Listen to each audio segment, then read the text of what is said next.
Nunca pensei que pudesse conduzir um dos meus carros, um BMW X7 preto blindado, que valia mais do que a maioria das pessoas veria em 10 vidas, pelas ruas da Cova da Moura daquela maneira. Não apenas a velocidade alucinante que rasgava Lisboa no que se sentia como um desafio à própria física, mas a forma como a luz filtrava pelas ruelas apertadas, pintando um retrato sombrio de vida que eu raramente encontrava tão de perto.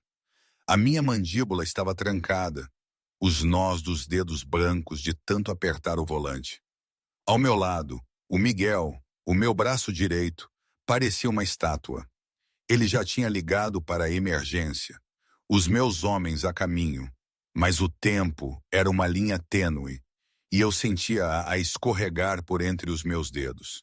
A cada segundo, a imagem daquele rosto pequenino, a voz sussurrante da Sofia, repetia-se na minha cabeça. Por favor, Senhor, a minha mamãe está no chão. E aquele som, o choro contido de uma criança que tentava ser corajosa. Como é que eu tinha chegado ali?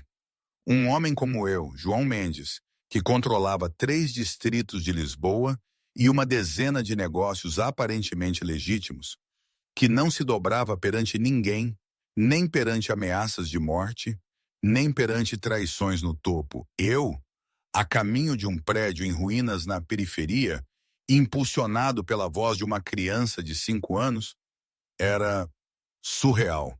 Aquele dia tinha começado como tantos outros, pelo menos inicialmente. O Pedro, o meu chefe de operações, tinha deixado um dossiê em cima da minha secretária no penthouse do Chiado, sem uma única palavra, como fazia sempre quando sabia que ia ser um assunto desagradável e que eu não o ia querer por perto. O nome no separador: Silva, Ana, pessoal doméstico, ausências consecutivas, 3, tentativas de contacto, 0. A Ana Silva. Lembrei-me vagamente dela. Pequena, silenciosa, quase invisível. Ela entrava e saía do meu apartamento sem fazer ruído, como se o seu objetivo principal fosse nunca ser notada. E era eficaz nisso. Em quase um ano, nunca me tinha apercebido da sua voz. Ela limpava o meu mundo e depois desaparecia antes que eu sequer chegasse ao fim do corredor. 3 dias. 3 dias sem sequer uma mensagem. Era uma afronta direta ao meu código. Cumpre ou estás fora. Sem apelos, sem exceções. Peguei no telefone, o nome dela a brilhar no ecrã. A conversa já estava ensaiada na minha cabeça. Rápida, cirúrgica. Ia demorar 30 segundos no máximo. Diria o que tinha a dizer, ela não teria nada a responder e eu estaria feito. Liguei. O toque ecoou 1, 2 vezes e então alguém atendeu. Mas não era a Ana. Olá? A palavra saiu cuidadosamente, em sílabas estudadas, como se tivesse sido ensaiada. O telefone da mamãe estava a tocar. Ela mostrou-me como atender. Foi a voz mais pequena que já tinha ouvido. Um fio de som que mal chegava a um sussurro e tremia de medo. Lily, ou melhor, Sofia. A minha mão apertou o telefone com uma força que não me tinha permitido. Quem é? A minha voz mais grave do que o esperado. Sofia. Uma pausa. Tenho 5 anos. E depois, quase inaudível. Por favor, senhor, não consigo acordar a minha mamã. Ela está no chão e está a fazer um barulho feio. Pus-lhe uma manta, mas ela não abre os olhos. Tenho muito medo. Todas as minhas frases ensaiadas, toda a minha fria determinação derreteram-se naquele instante. Levantei-me da cadeira sem sequer pensar em fazê-lo.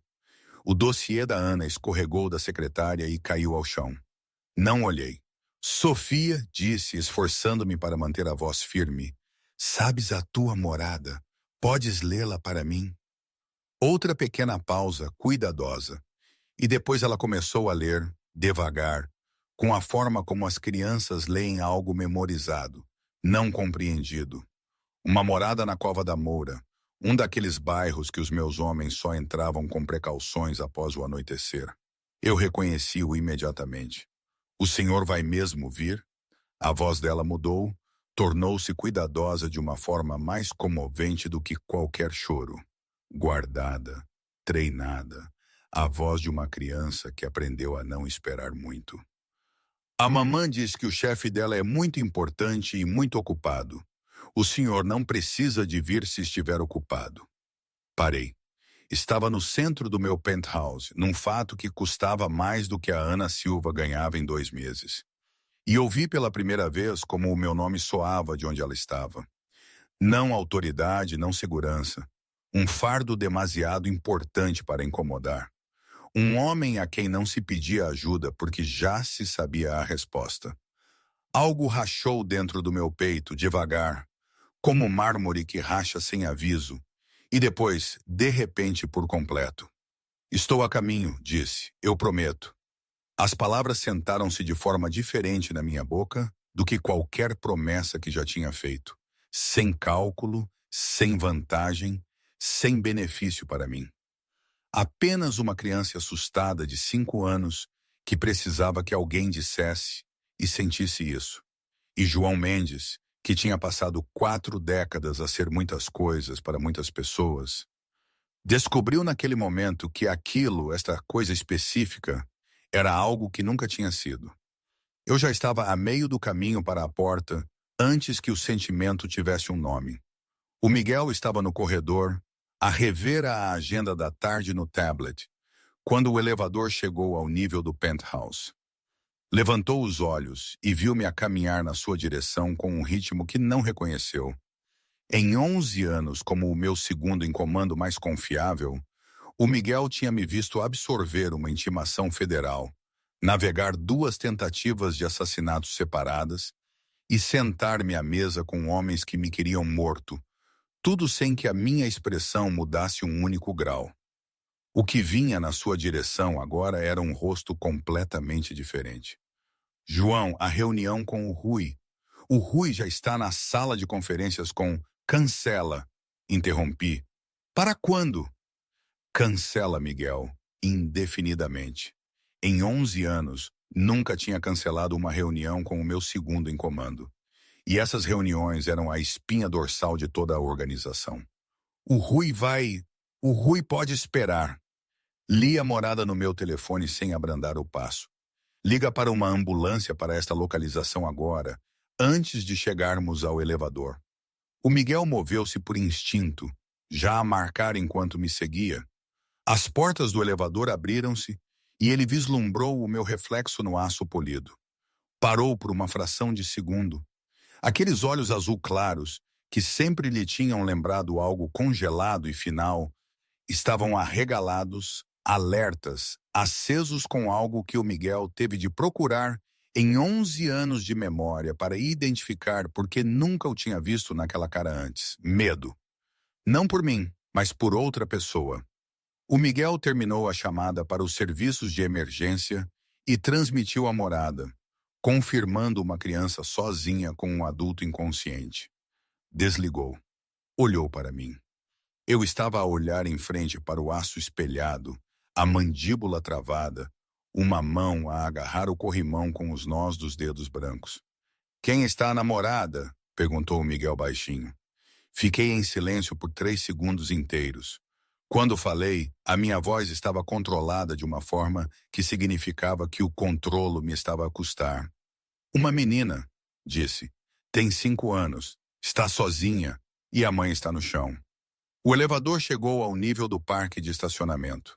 Dirigi-me diretamente ao meu carro e abri a porta do condutor, algo que o meu motorista, o Tomás, nunca tinha testemunhado em 4 anos de serviço. O Miguel mal conseguiu entrar no lugar do passageiro antes que o carro se movesse.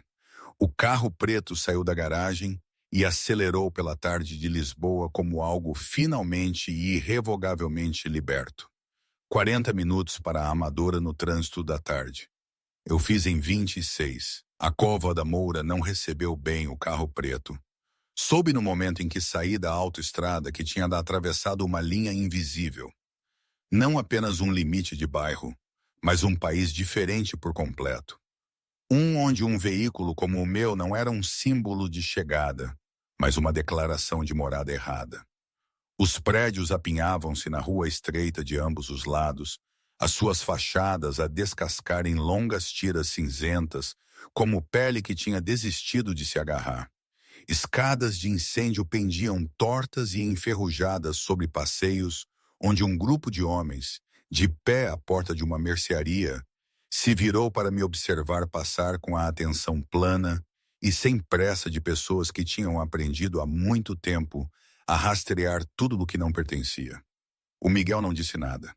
Tinha parado de tentar falar a aproximadamente 6 quilômetros, quando ficou claro que eu não estava a navegar tanto como a perseguir e que a distinção importava. O edifício era um prédio de 6 andares sem elevador, numa rua que cheirava levemente a escape e a chuva de ontem. A porta da frente estava aberta com um pedaço de cartão dobrado. Saí do carro antes que o Miguel tivesse processado o fato de termos parado. Não esperei pelo elevador, o que acabou por não importar. E porque não havia elevador, apenas uma caixa de escadas com um tubo fluorescente no segundo patamar que piscava a intervalos irregulares, como se estivesse a tentar avariar há anos e ainda não se tivesse comprometido. Terceiro andar, apartamento 3C. A porta estava destrancada, tal como a Sofia tinha dito. A minha mão descansou brevemente na moldura antes de a empurrar, e eu estava consciente da forma como só os homens verdadeiramente imóveis estão conscientes das coisas, que estava a preparar-me. Não sabia para o que exatamente. Já tinha lá atravessado portas piores do que esta. Tinha lá atravessado portas que se abriam para coisas que não mereciam ser descritas. Mas descobri, de pé no corredor de um prédio em ruínas na Amadora, às 16h15 de uma terça-feira à tarde, que a coisa em particular atrás desta porta era o único tipo para o qual eu não tinha preparação. Empurrei-a. O apartamento era um único quarto, mais uma casa de banho mal grande o suficiente para se virar. Uma única janela por cima do balcão da cozinha deixava entrar uma faixa de luz cinzenta da tarde que caía sobre o chão de linóleo e aterrou diretamente sobre a Ana Silva, que estava deitada de lado perto do pé da cama, completamente imóvel, a sua respiração superficial e irregular de uma forma que eu reconheci imediatamente como errada. E ao lado dela, sentada de pernas cruzadas no chão, com os joelhos juntos e as mãos dobradas no colo como uma criança à espera do início da aula, estava a Sofia. Tinha dobrado um pano de louça e colocado-o debaixo da cabeça da mãe. Foi o tipo de detalhe que me atingiu algures atrás do externo e não me largou imediatamente. Uma criança de 5 anos que não sabia o que mais fazer tinha se lembrado do que a mãe fazia quando estava doente e tinha o feito. Tinha tirado uma manta da cama e espalhado-a sobre os ombros da Ana com a competência cuidadosa e séria de alguém que compreendia que não era hora de chorar. Haveria tempo para chorar mais tarde. Por enquanto, havia apenas a tarefa de ficar por perto, e a Sofia tinha o feito sem que lhe fosse pedido, durante as horas que aquilo já durava, sozinha. Quando ela levantou os olhos e me viu à porta alto, de fato escuro, tatuado e de olhos arregalados de uma forma que eu não me reconheceria, não disse nada por um momento. Apenas me olhou com grandes olhos castanhos que estavam inchados de chorar, mas já não tinham mais lágrimas. O Senhor veio. Não foi uma pergunta. Não foi alívio, exatamente também. Foi algo mais cauteloso do que alívio. O som de uma criança que tinha esperado e não tinha tido a certeza de que a esperança fosse justificada. Agora estava apenas a registrar com grande precisão que o resultado era real. Eu vim, disse. Atravessei a sala em 4 passos e agachei-me ao lado da Ana, apertando 2 dedos na sua garganta. O pulso estava presente, mas fraco, gaguejando como um sinal em mau tempo. A pele estava seca e quente de uma forma que sugeria febre. E a respiração de perto tinha uma qualidade profunda e trabalhosa, como se cada inspiração fosse uma negociação em vez de um ato automático. Olhei para o balcão. Havia 4 frascos de medicamentos alinhados contra a parede com a organização de alguém que os tinha arrumado deliberadamente, como se a ordem pudesse compensar todo o resto. Peguei no mais próximo e virei-o. O rótulo da farmácia estava desbotado e a data de validade estava impressa em letras pequenas na parte inferior. 14 meses atrás. Peguei no seguinte. 11 meses. O terceiro, 8. Pousou-o sem uma palavra. Ela estava a gerir uma doença que ameaçava a vida com medicação fora de prazo. Não porque não soubesse, mas porque não podia dar-se ao luxo de parar. A ambulância já estava a 4 minutos de distância. O Miguel tinha confirmado a hora de chegada do corredor, onde estava de pé com a imobilidade particular de um homem que compreendia que algumas salas exigiam que esperasse lá fora. Fiquei onde estava, agachado no chão ao lado da Ana, e percebi que a Sofia se tinha movido sem fazer barulho e agora estava sentada diretamente ao meu lado. Olhou para o rosto da mãe por um momento. Depois estendeu a mão e pegou na minha. Não timidamente, não da forma como uma criança estende a mão a um estranho com incerteza. Simplesmente pegou, envolveu os seus pequenos dedos em 2 dos meus tatuados e agarrou com a calma e total compromisso de alguém que tinha decidido que era ali que ia ficar e o assunto estava encerrado. Olhei para a minha mão, para a mão dela, para o contraste entre elas que não poderia ter sido mais completo se tivesse sido desenhado. A tinta e o tamanho e os anos entre nós, e os seus pequenos dedos a segurar como se eu fosse a coisa mais fiável na sala. Não me afastei, não falei, apenas fiquei onde estava no chão de um apartamento de um quarto na Amadora e esperei com ela. Os paramédicos chegaram em 3 minutos e 40 segundos. Eu sabia porque contei. A Sofia não me largou a mão até que a maca estivesse pela porta e a Ana nela com uma máscara de oxigênio no rosto e 2 paramédicos a trabalhar eficientemente de cada lado dela. Só então a Sofia me largou. Não porque quisesse, eu sabia, mas porque precisava de ambas as mãos para se levantar e poder ver o rosto da mãe. Ela vai acordar? Perguntou a Sofia ao paramédico mais próximo. Perguntou-o baixinho e diretamente. Da forma como as crianças fazem perguntas difíceis quando já se prepararam para a resposta. A paramédica, uma mulher nos seus 30, com um rosto prático e olhos gentis, olhou brevemente para mim, depois de volta para a Sofia. Vamos cuidar muito bem dela, disse. A Sofia considerou esta resposta com a seriedade que merecia. Depois acenou uma vez e foi procurar os seus sapatos. O hospital ficava a 20 minutos do apartamento.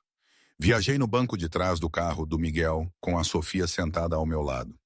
Ela tinha entrado sozinha com uma pequena mochila que tinha arrumado enquanto os paramédicos trabalhavam, movendo-se pelo apartamento com a economia focada de uma criança que aprendera a não perder tempo com coisas que não conseguia controlar.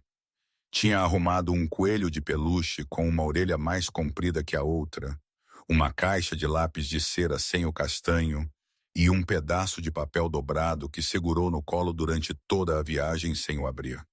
Não chorou no carro. Olhou pela janela para a cidade a passar e perguntou, depois de um longo silêncio, se o hospital teria sumo de laranja. Garanti-lhe que sim. Ela aceitou sem mais comentários e voltou a olhar pela janela. O médico assistente que veio falar comigo 2 horas depois era um homem compacto, nos seus 40 e poucos anos, chamado Dr. Afonso, que tinha a forma de falar medida e cautelosa de alguém acostumado a dizer coisas difíceis a pessoas que não estavam preparadas para as ouvir. Perguntou 2 vezes nos primeiros minutos se eu era família. Eu disse sim ambas as vezes, sem dar mais detalhes, e o Dr. Afonso decidiu, com o pragmatismo de um homem que trabalhava em medicina de emergência há 20 anos, que não era altura para burocracias. A Ana Silva, explicou o Dr. Afonso, estava em crise diabética crítica. Cetoacidose diabética severa, que ocorria quando o corpo, incapaz de usar a glicose corretamente, começava a decompor gordura a um ritmo que inundava a corrente sanguínea com compostos ácidos tóxicos. Se não fosse tratada, era fatal. A progressão no caso da Ana sugeria que ela tinha estado a deteriorar-se entre 48 e 72 horas antes de perder a consciência. A medicação dela estava fora de prazo há tempo suficiente para ter fornecido apenas um controlo parcial da sua condição, abrandando o declínio sem o travar. Estava estável agora, disse o Dr. Afonso, com fluidos intravenosos e insulina. Os seus números estavam a mover-se na direção certa. Se tivesse demorado mais 3 ou 4 horas, disse o Dr. Afonso, não estaríamos a ter esta conversa. Fiquei no corredor fora da sala de espera com as mãos nos bolsos e deixei que aquilo assentasse. 3 ou 4 horas. Eu tinha ligado para a despedir no terceiro dia. Tinha, por pouco, nem sequer ligado. O Pedro tinha sugerido simplesmente enviar uma carta de rescisão para poupar tempo. Eu tinha o contrariado por princípio, porque as demissões eram entregues diretamente na minha organização, não enviadas em envelopes. Tinha-o feito por razões de protocolo, de eficiência, de disciplina institucional. A Ana Silva estava viva porque João Mendes tinha uma política sobre procedimentos adequados de demissão. Não tinha lá certeza, de pé, naquele corredor, se esse facto me fazia sentir melhor ou consideravelmente pior. Agradeci ao Dr. Afonso, que acenou com a cabeça e voltou ao seu trabalho. Voltei para a sala de espera. A Sofia estava sentada numa cadeira de plástico, com as pernas a balançar porque não chegavam bem ao chão, a beber o sumo de laranja que eu tinha arranjado através do Miguel e a desenhar no verso do papel dobrado que tinha trazido do apartamento. Não olhou para cima quando me sentei ao lado dela, mas moveu-se ligeiramente no seu lugar. Um pequeno ajuste inconsciente aproximando-se incrementalmente. Ela vai acordar? Perguntou a Sofia novamente, ainda baixinho, ainda direta. Desta vez, tive uma resposta que era verdadeira. Sim, disse, ela vai. A Sofia acenou lentamente, processando isto com a mesma gravidade cuidadosa que aplicava a tudo. Depois levantou o papel em que tinha estado a desenhar. Era uma borboleta desenhada a lápis de cera laranja, ligeiramente torta, asas irregulares, mas reconhecível e empenhadamente uma borboleta. Estou a desenhar isso para quando a mamamã acordar, disse. Ela gosta de borboletas. Ela diz que significam que as coisas melhoram. Olhei para o desenho por um momento. Não disse nada porque não havia nada que precisasse de ser dito. E eu estava a começar a aprender que a Sofia não me exigia que preenchesse silêncios, apenas que permanecesse neles.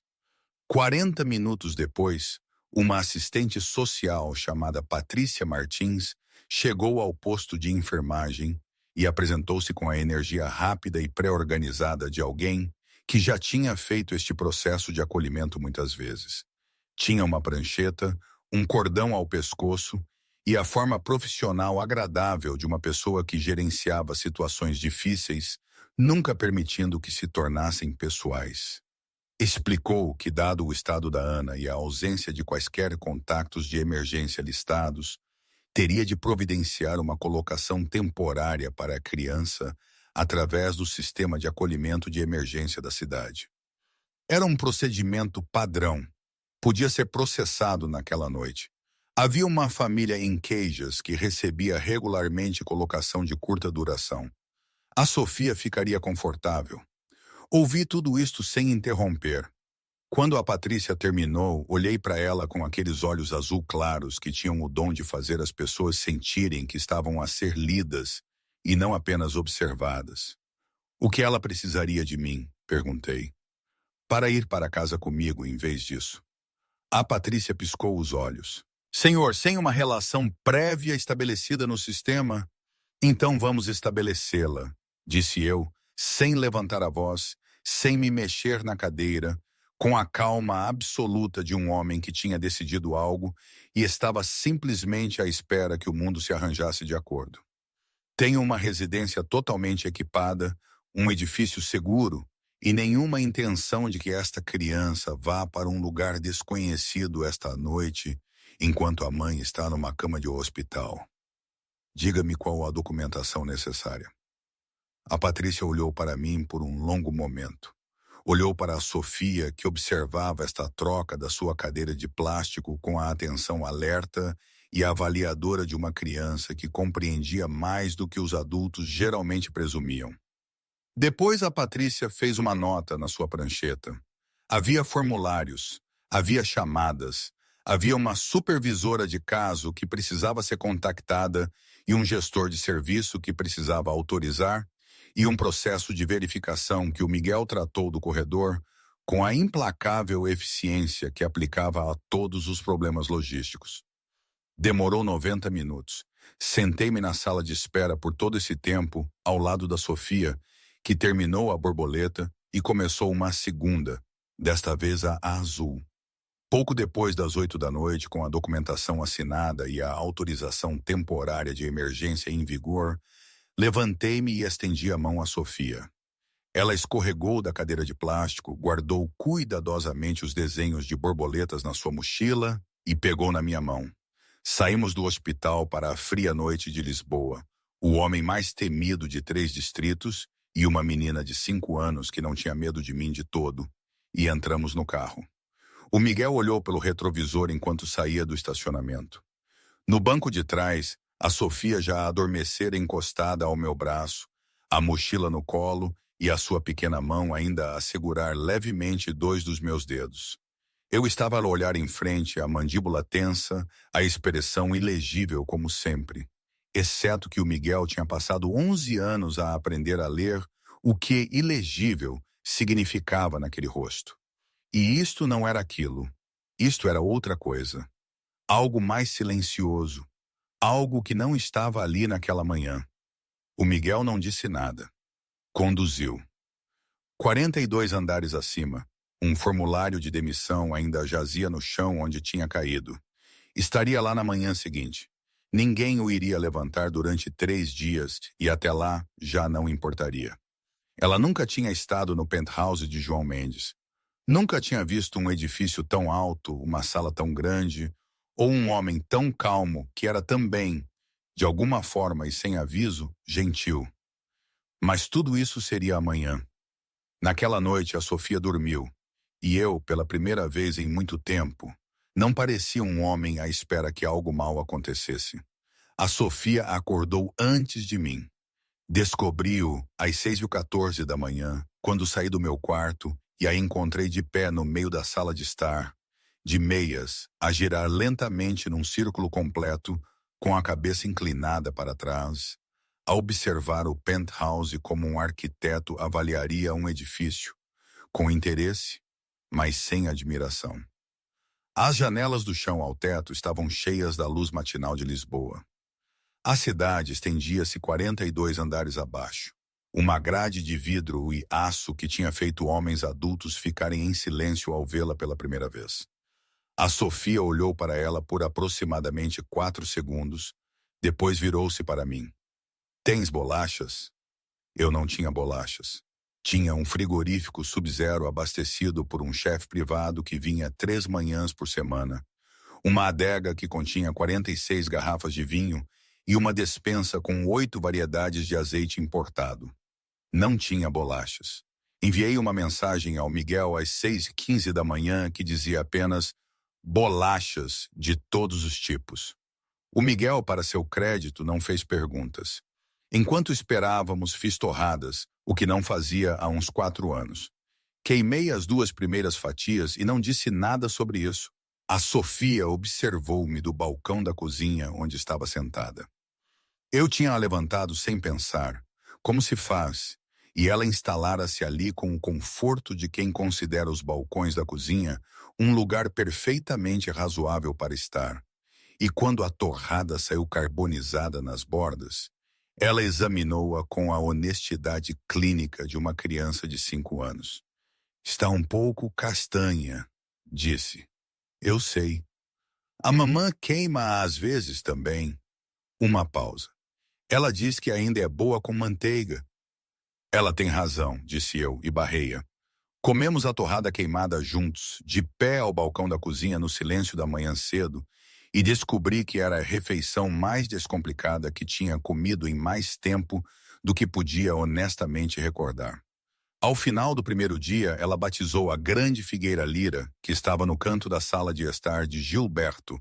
Anunciou-me isto com o tom de quem conclui um assunto que estava pendente há algum tempo, como se a planta estivesse à espera do nome, e ela simplesmente tivesse chegado para o providenciar.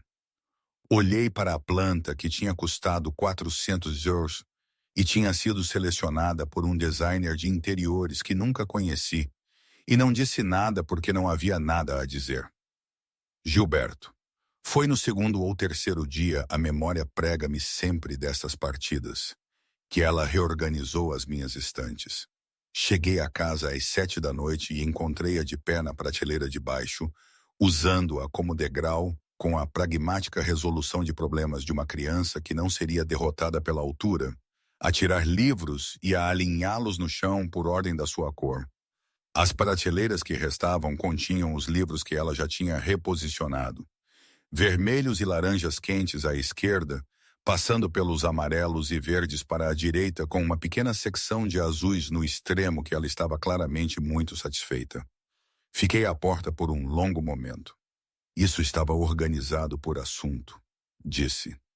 A Sofia olhou para o arranjo existente, depois para mim com uma expressão de desacordo polido, mas firme. Assim é melhor, disse, e voltou ao trabalho. Fui à cozinha e servi-me um copo de água. Voltei e sentei-me no sofá e observei a terminar.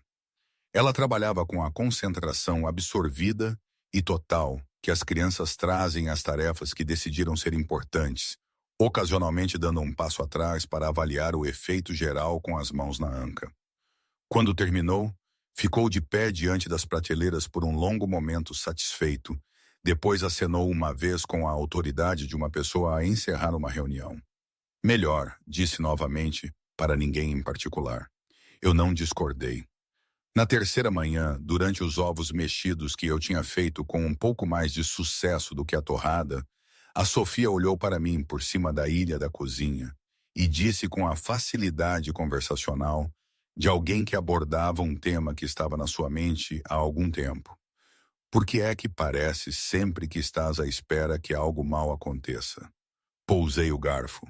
Olhei para ela, para esta pequena pessoa de olhos castanhos e cabelo amassado pelo sono, que comia os seus ovos com a dedicação metódica que aplicava a tudo, como se comer bem fosse uma responsabilidade que levava a sério. E descobri que não tinha resposta. Nem uma evasiva, nem um desprezo, nem o tipo de desvio suave que eu empregava 100 vezes por dia, em salas cheias de homens que faziam perguntas muito mais perigosas do que esta. Nada. Apenas a sensação tranquila e ligeiramente vertiginosa de ter sido visto claramente por alguém que não fazia ideia de quão raro isso era. Não sei, disse. A Sofia considerou isto. A mamã diz que quando carregas muito, a tua cara fica cansada. A tua mãe é muito sábia. Ela também é boa em matemática. Voltou aos seus ovos. Devias tentar sorrir. Ajuda. Procurei num livro. Sabes ler? Ela deu-me um olhar de paciência magnífica. Tenho 5 anos, não sou um bebê. Pausa para uma reflexão. Olhem, é preciso fazer uma pausa aqui. Toda esta situação, eu tinha construído a minha vida, o meu império, sobre a ideia de que o controlo era a coisa mais importante. Sobre um código que me dizia para ser implacável, para não mostrar fraqueza. E, de repente, uma menina de 5 anos, com o seu mundo virado do avesso, conseguia ver-me de uma forma que ninguém, nem os meus rivais mais astutos, nem os meus colaboradores mais leais, nunca conseguiu. Ela desmantelou-me em dias. Éramos todos adultos no meu universo, mas funcionávamos com um medo silencioso. Um medo que eu próprio tinha incutido, talvez sem sequer o querer conscientemente, mas estava lá. E a Sofia, na sua inocência desarmada, não só não sentia esse medo, como me desafiava a olhar para a sua ausência. Será que é preciso uma criança para nos mostrar o que realmente somos? Para nos lembrar que há outras formas de ver o mundo, outras moedas para além do desempenho? A verdade é que a minha visão estava turva. Eu tinha orgulho da minha capacidade de ler a sala, de ver as entrelinhas, mas tinha falhado completamente em ver as pessoas que estavam mesmo à minha frente, os seus desafios, as suas vidas. E se eu tivesse continuado com as minhas regras rígidas, onde estariam a Ana e a Sofia agora? É uma pergunta que me assombra ainda hoje. Não tenho todas as respostas, mas continuo a tentar descobrir. Voltar à história. Eu tinha estado a rever o processo de admissão da Ana por razões diferentes das minhas intenções originais. O que tinha começado como uma revisão processual, o tipo de auditoria administrativa que eu fazia sempre que a situação de um funcionário se complicava, tornou-se algo completamente diferente no segundo dia. Tinha puxado o registro completo, os seus documentos de contratação, os seus registros de turnos, o seu histórico de salários. Tinha-o cruzado com o cronograma de manutenção do penthouse e as faturas de limpeza, e os registros de entrada e saída do sistema de cartão-chave do edifício. A Ana Silva não tinha faltado um único dia de trabalho em 11 meses, nenhum. Tinha chegado mais cedo em 4 ocasiões. Tinha ficado até tarde 2 vezes sem faturar as horas extras. As 3 ausências consecutivas que tinham provocado a minha chamada foram a primeira interrupção num registro de assiduidade tão consistente que era quase arquitetônico. Sentei-me com isso por muito tempo. Depois puxei os processos do meu outro pessoal doméstico e administrativo, 12 pessoas no total, desde o meu gestor de edifício aos 2 guardas de segurança que faziam turnos na recepção. Pedi ao Pedro, com um cuidado e casualidade deliberados, que fizesse uma verificação geral de bem-estar a todo o pessoal doméstico. Enquadra-o como algo de rotina, disse ao Pedro, só para ter a certeza de que todos têm o que precisam. O Pedro voltou no dia seguinte com uma expressão que sugeria que os resultados o tinham surpreendido, o que me disse que me iriam surpreender também. 3 pessoas. O Nuno, o meu gestor de edifício, um homem de 41 anos, estava lá a gerir uma lesão nas costas há 7 meses. Tinha estado a tomar analgésicos de venda livre, em doses que não eram medicamente apropriadas, porque não podia pagar o tempo de folga que um plano de tratamento adequado exigiria e não acreditava que pudesse pedi-lo. A sua caligrafia nos registros de manutenção tinha mudado nos últimos 4 meses. Eu tinha revisto esses registros todas as semanas sem notar.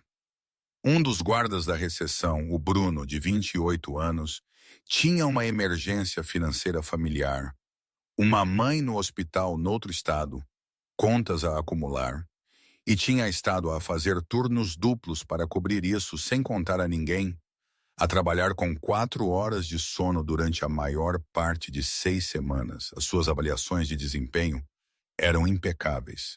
Não tinha pedido ajuda.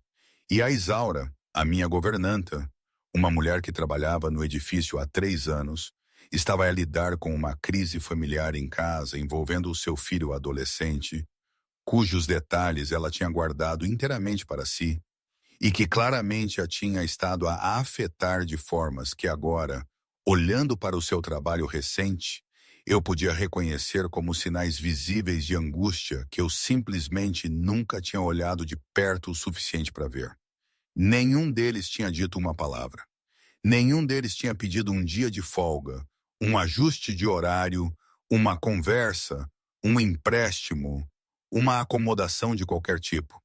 Todos eles simplesmente absorveram o que quer que estivesse a acontecer nas suas vidas e continuaram a trabalhar porque a alternativa, a ideia de trazer um problema pessoal à atenção de João Mendes, aparentemente nunca se tinha apresentado como uma opção viável. Li as notas do Pedro uma segunda vez, depois uma terceira. Eu tinha construído isto. Eu compreendia, não por malícia, não por qualquer política consciente de crueldade.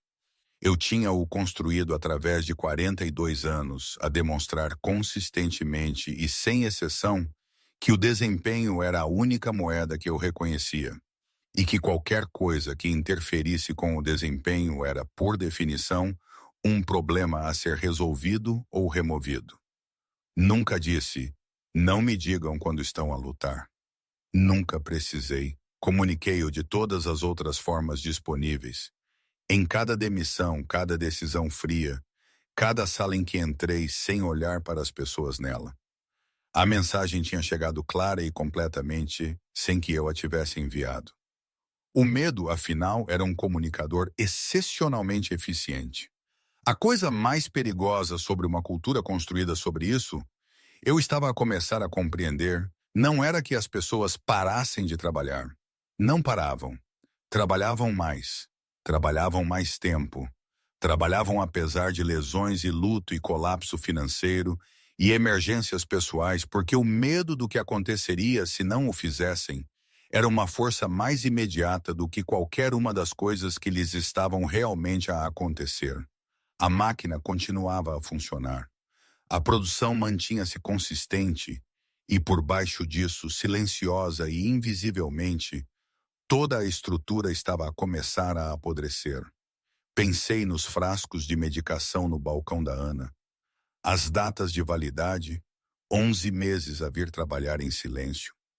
A gerir uma condição que ameaçava a vida com medicação fora de prazo, mantendo o invisível, mantendo a cabeça baixa, sendo em todos os sentidos mensuráveis uma funcionária exemplar. E a coisa que tinha tornado tudo isso necessário era simplesmente o conhecimento de que eu era o seu chefe. Fechei o dossiê. Sentei-me no meu escritório por muito tempo, sem me mover. O Gilberto, a Figueira Lira, estava no canto da sala de estar a 12 metros de distância e não ofereceu uma opinião. O Rui Almeida, meu antigo segundo em comando, notou a mudança antes da maioria das pessoas se aperceber de que havia uma mudança para notar. Essa era a sua habilidade particular. Ele lia as salas antes mesmo da mobília assentar, razão pela qual o tinha contratado há 11 anos. E era precisamente por isso que o Rui era perigoso agora que as salas estavam a assentar em direções que ele não controlava. Ele tinha 51 anos, cabelo grisalho, e carregava-se com a facilidade polida de um homem que passara décadas a ser a segunda pessoa mais importante em todas as salas em que entrava e tinha feito as pazes com isso. Ou assim parecia. A menina no penthouse, a Sofia, era um facto há 3 dias. E já o Rui tinha construído um caso à volta dela. Ele não se tinha movido abertamente. O Rui nunca se movia abertamente. Essa foi a primeira coisa que lhe ensinei. E ele tinha aprendido-a completamente e agora, com um divertimento silencioso, estava a aplicá-la de volta. Começou com conversas, observações cuidadosamente plantadas em trocas casuais com os meus homens de confiança. O João está distraído. O João cancelou a reunião com o Rui. Sim, de novo. Ouviram falar da menina, a filha da empregada? Ele tem uma criança no penthouse, aparentemente. A palavra aparentemente a fazer o seu trabalho particular, a semear a dúvida sem a falta de jeito de uma acusação. Um bom homem, o Rui, preocupado, apenas a levantar coisas que outros provavelmente estavam a pensar. No terceiro dia, 2 dos 5 principais capos tinham se reposicionado silenciosamente. Não era deserção, nada tão visível, nada que exigisse que mostrassem as suas intenções, apenas uma recalibração, uma ligeira reorientação para um centro de gravidade que poderia em breve estar num lugar diferente. A lealdade no meu mundo sempre foi em parte prática, e a praticidade respondia a sinais. O sinal que o Rui estava a enviar era simples e muito antigo. O rei está fraco. O rei está distraído e fraco. Reis distraídos não permanecem reis. O Miguel trouxe-me esta informação na quarta noite, sentado à minha frente no escritório com a frontalidade que 11 anos de confiança absoluta lhe tinham dado. Ele expôs o que sabia, as conversas, os nomes, a topologia do realinhamento silencioso. E eu ouvi sem interrupção, como sempre fazia, o meu rosto não revelando nada, como sempre. Quando o Miguel terminou, fiquei em silêncio por um momento. Da sala de estar veio o som da Sofia, que se tinha autoproclamado tratadora oficial do Gilberto, e estava a explicar à planta, com grande paciência e aparente minúcia, que ele precisava de ser regado consistentemente e no mesmo sítio e não ser muito movimentado, porque isso estressava as plantas. Tinha lido isto, explicou ela ao Gilberto, num livro da prateleira, a seção verde. Eu quase sorri. Onde é que o Rui pensa que está? Disse baixinho. O Miguel compreendeu a pergunta. Ele pensa que o João está noutro sítio. Bom, disse eu, que ele continue a pensar isso. Levantei-me da secretária e fui verificar a Sofia e o Gilberto. E o Miguel permaneceu no escritório vazio a remoer aquela única palavra na sua mente. Bom, não vou tratar disso. Não arranja-me nomes. Não o endurecimento particular da postura que significava que alguém estava prestes a ter uma semana muito má. Apenas bom.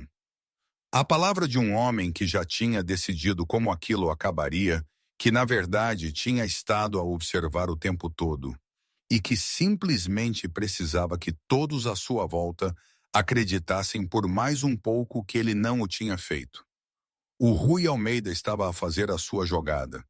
Ele tinha calculado mal, e muito mal, como era a aparência de João Mendes quando estava realmente atento. O restaurante chamava-se O Miradouro, e era do tipo que não publicitava, não mantinha um sistema público de reservas e não aparecia em nenhuma publicação de avaliação que as pessoas comuns liam.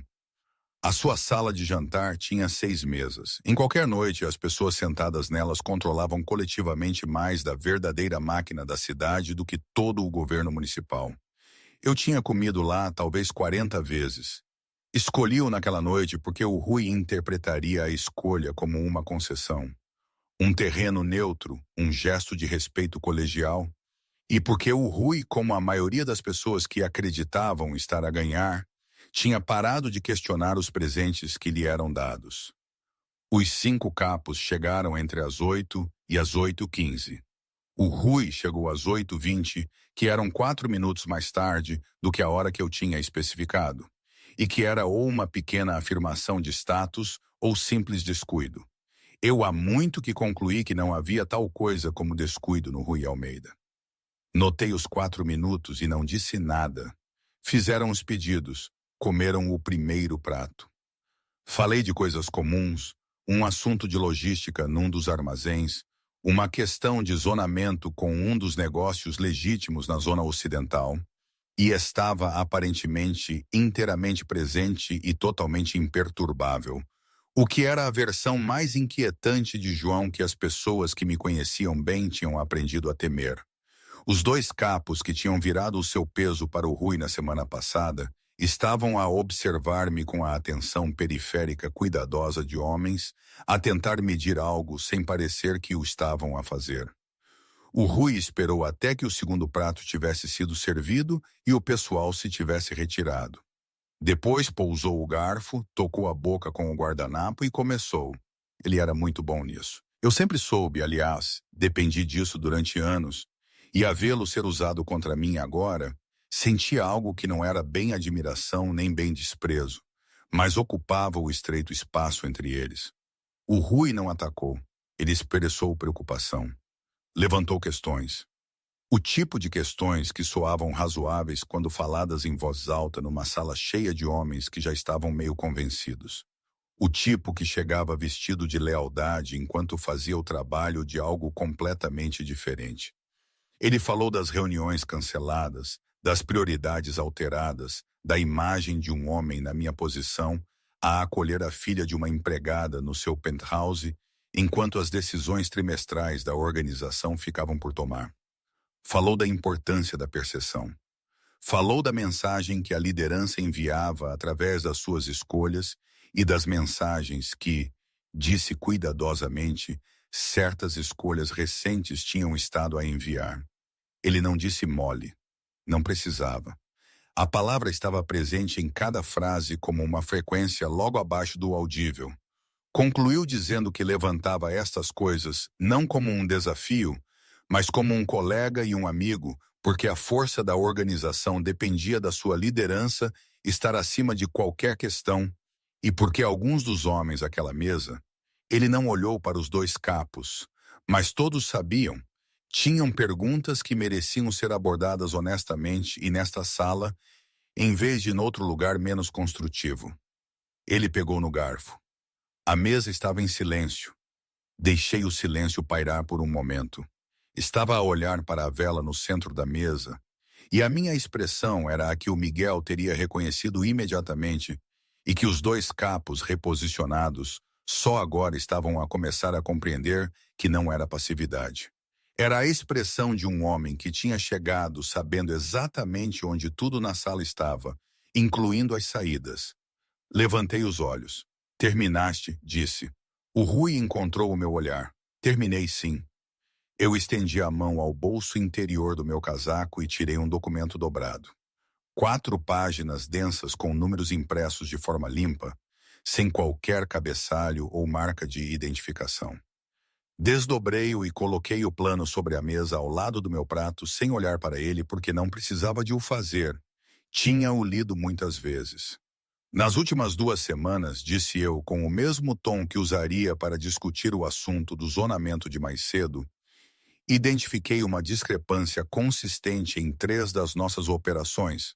Os números de algés estão em falta em 11% em 6 trimestres consecutivos.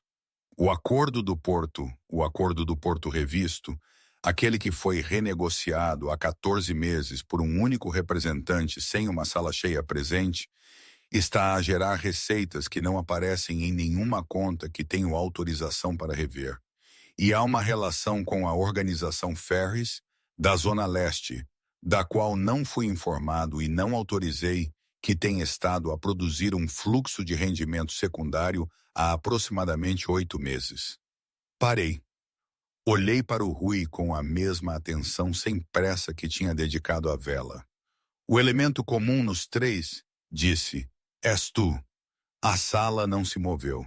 Era a quietude particular de pessoas que controlam muito cuidadosamente o quanto do que sentem é visível nos seus rostos. O rosto do Rui estava a fazer algo complicado. A preocupação polida, a facilidade colegial. Estas ainda estavam tecnicamente presentes, mas tinham a qualidade de um casaco que já não servia bem. As costuras a ceder sob uma pressão para a qual não tinham sido feitas para absorver. Ele abriu a boca. Esses números exigem contexto. Tenho a certeza que sim, disse eu agradavelmente. Estás à vontade para o providenciar. Reservei o resto da noite. O Rui fechou a boca.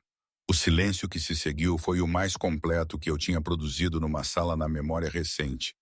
E eu tinha produzido alguns silêncios significativos ao longo da minha carreira.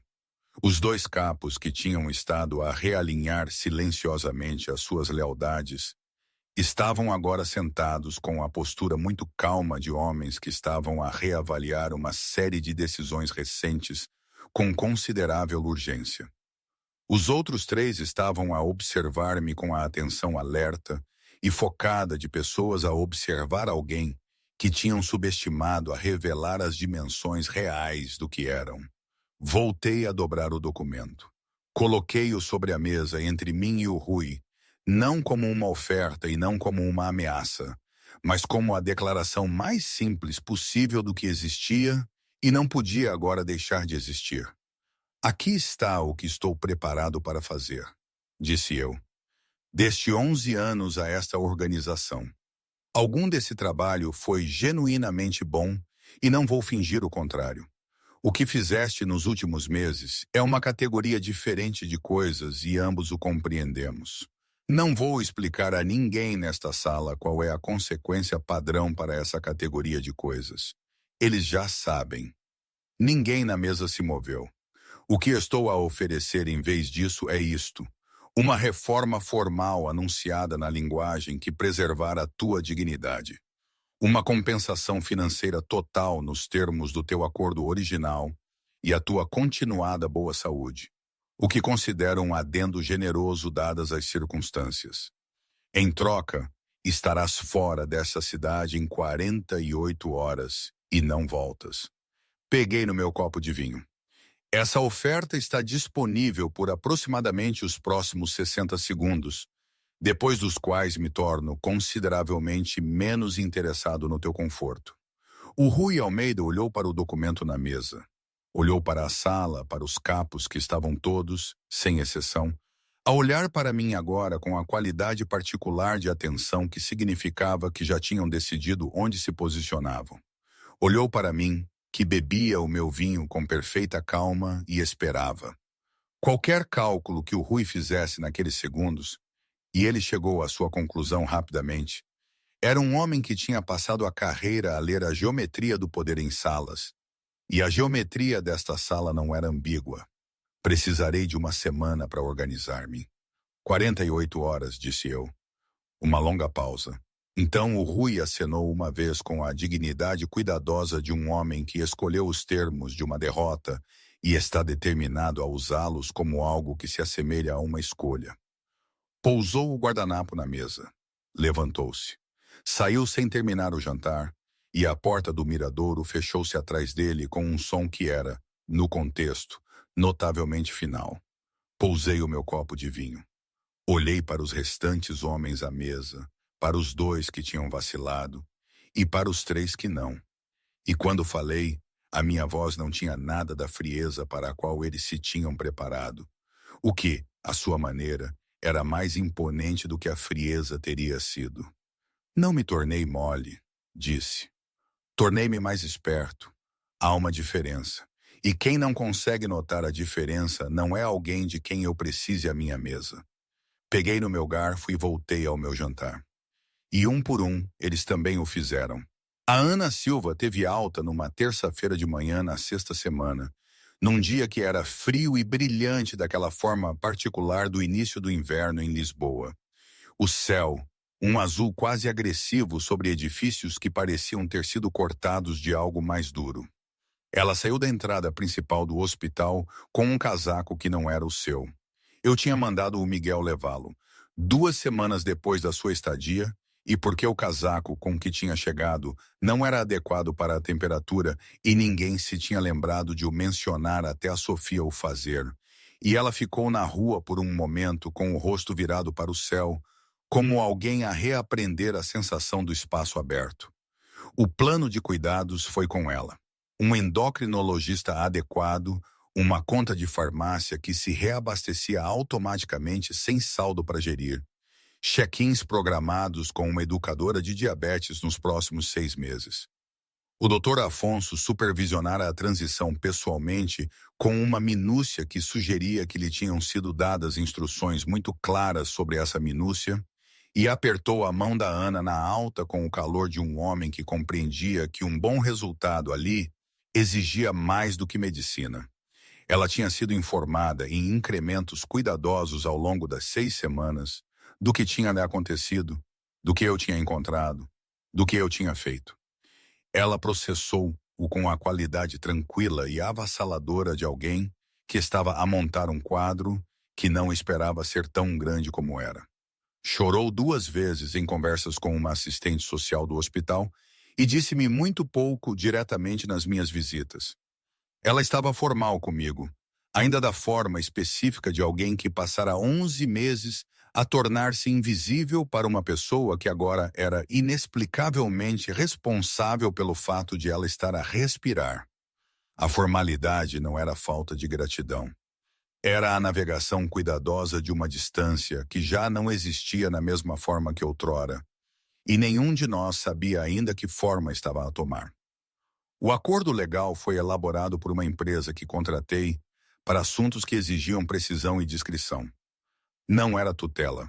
A Ana era a mãe da Sofia, presente, a recuperar e totalmente capaz. E não havia base legal ou justificação humana para algo que alterasse esse facto fundamental. O que foi elaborado em vez disso foi uma estrutura de apoio, um fundo em nome da Sofia cobrindo a sua educação até a universidade, uma provisão de cuidados de saúde cobrindo a Ana pelos próximos 10 anos com custo zero do seu bolso, e um arranjo de habitação, um apartamento adequado, um contrato de arrendamento mantido de forma estável e permanente e não dependente da continuidade do emprego por ninguém. Isso significava que o medo particular com que a Ana tinha estado a viver, o medo de que perder um emprego significasse perder uma casa, simplesmente já não era uma variável na sua vida. A Ana lera o documento 3 vezes antes de o assinar. Depois olhou para mim por cima da secretária do advogado com uma expressão que me pareceu difícil de caracterizar. Não gratidão exatamente, embora isso estivesse presente, mas algo por baixo que era mais duro e mais honesto. O olhar de uma mulher que compreendia o que o documento representava e também compreendia o que a sua existência significava sobre o período antes de existir, e que tinha decidido manter ambas as coisas sem deixar que uma anulasse a outra. Obrigada, disse. Foi a coisa mais direta que ela me tinha dito em 7 semanas. Lamento que tenha demorado tanto, disse eu. Foi a coisa mais honesta que eu tinha dito a quase qualquer pessoa em consideravelmente mais tempo. Telefonei ao Rafael numa quinta-feira à noite do escritório, sentado à secretária onde o formulário de demissão tinha caído uma vez no chão e onde o antecessor do Gilberto tinha sido eventualmente realocado para o corredor para dar lugar a um vaso mais pequeno do que quer que a Sofia tivesse decidido que estavam a cultivar a seguir. Não tinha composto nada com antecedência. Aprendi recentemente que compor coisas com antecedência era uma forma de controlar uma resposta em vez de realmente a convidar, e que a distinção importava mais do que eu historicamente tinha estado disposto a admitir. O telefone tocou 4 vezes e eu estava a preparar-me para o voicemail quando o Rafael atendeu. Pai. A palavra caiu como sempre, com o peso específico de algo que outrora tinha sido mais fácil e agora era cuidadosamente navegado por ambos, carregando a história de todas as vezes que não tinha sido dita. O Rafael tinha 19 anos. Tinha a frontalidade da mãe e os meus olhos e uma qualidade de autoconfiança que eu reconhecia e pela qual não me atribuía crédito porque a minha ex-mulher tinha construído isso no nosso filho em grande parte no espaço que eu tinha desocupado. Queria ligar, disse. Não sobre nada específico. Só queria ligar. Uma pausa. Ok, tenho pensado em algumas coisas sobre a forma como tenho feito as coisas. Não vou fazer um discurso sobre isso.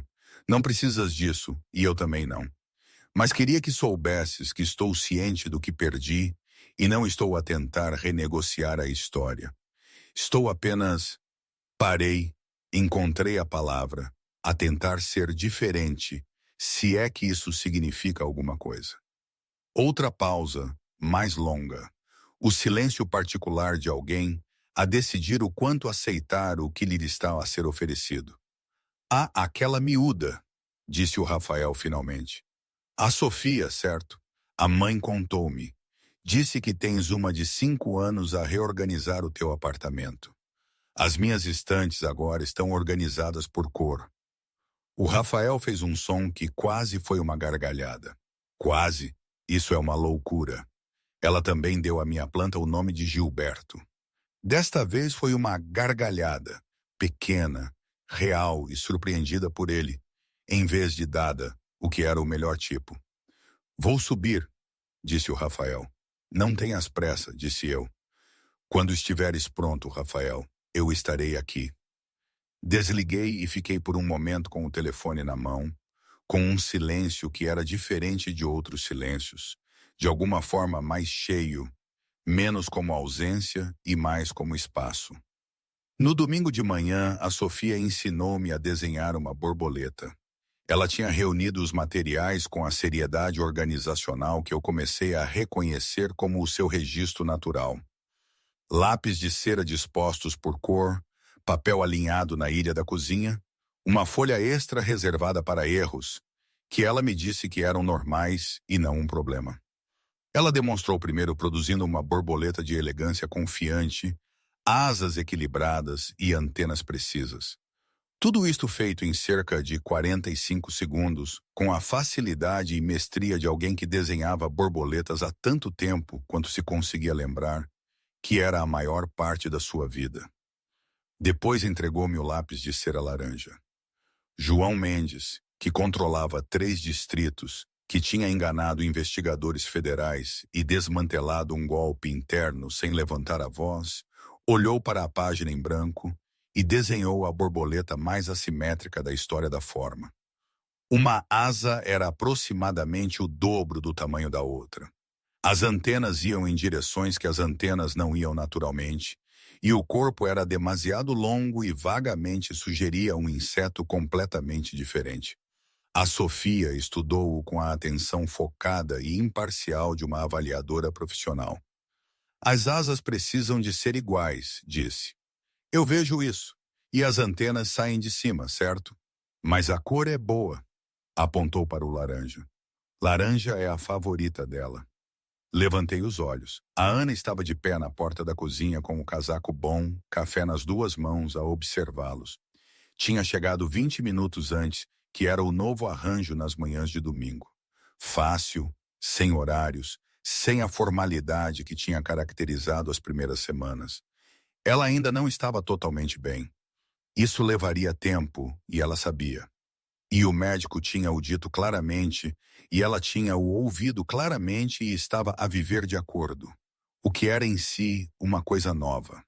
Ela olhava da porta da cozinha na luz de inverno, como alguém a quem tinha sido entregue uma versão da sua vida que ela ainda estava, tranquila e cuidadosamente, a aprender a segurar. Ela encontrou os meus olhos por cima da cabeça da Sofia. Não disse nada. Nem eu. Tenta outra vez, disse a Sofia e deslizou-me uma folha de papel nova. Tentei de novo.